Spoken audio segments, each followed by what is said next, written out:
Pemerintahan digital jadi salah satu sektor strategis dalam peta jalan Indonesia digital. Lewat digitalisasi, layanan pemerintahan dari tingkat pusat hingga desa bisa lebih terbuka dan terintegrasi, sehingga lebih efektif melayani masyarakat. Jadi secara nasional kita, Pak Jokowi mencanangkan menjadi Indonesia Digital Nation. Nah, itu secara Indonesia. Nah, ini harus diterjemahkan sampai ke unit terkecil dari suatu organisasi negara kita adalah desa dan kelurahan kan. Nah, kalau kita bicara Indonesia ingin menjadi smart nation, kita harus membenahi dari desa.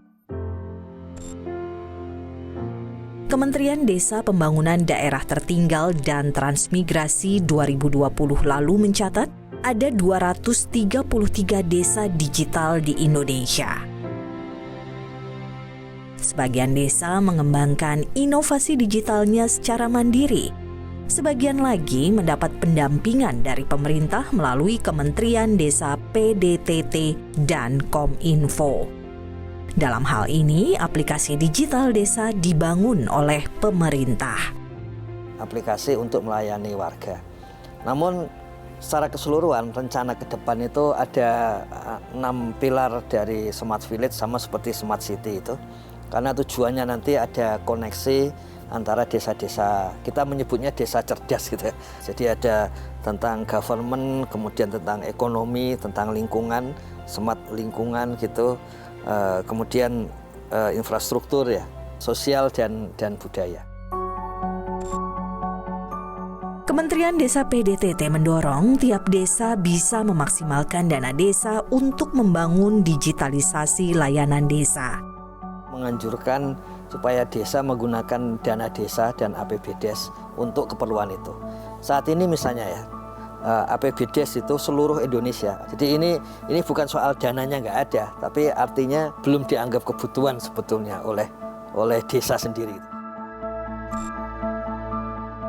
Sejak tahun 2015, Kemendes PDTT dan Kementerian Komunikasi dan Informatika menyediakan domain website murah bagi desa untuk memulai transformasi digital.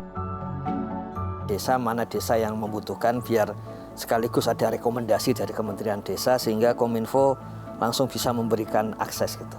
Dengan jaminan dari rekomendasi Kementerian Desa. Selain menyediakan domain, pemerintah juga sedang mengembangkan template aplikasi layanan digital desa tanpa meninggalkan kearifan lokal. Kita menganalisa aplikasi-aplikasi apa saja yang sudah digunakan di desa, kita harus menetapkan satu jenis aplikasi ya.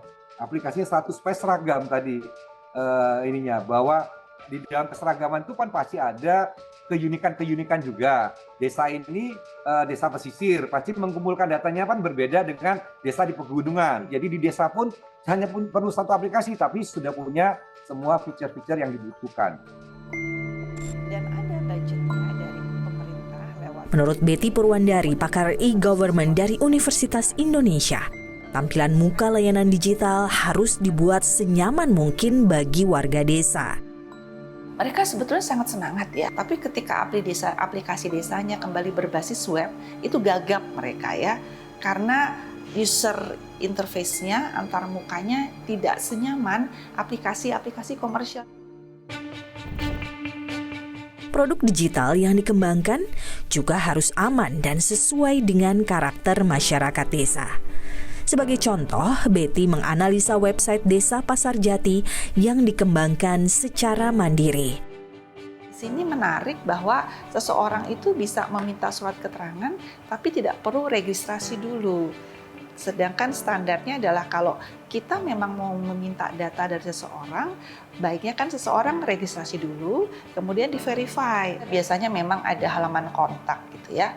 Tapi apakah halaman kontak ini kemudian menggunakan prinsip kalau secara teknologi namanya customer relationship management ya, bahwa kalau ini dikirimkan email ya emailnya dijawab gitu loh.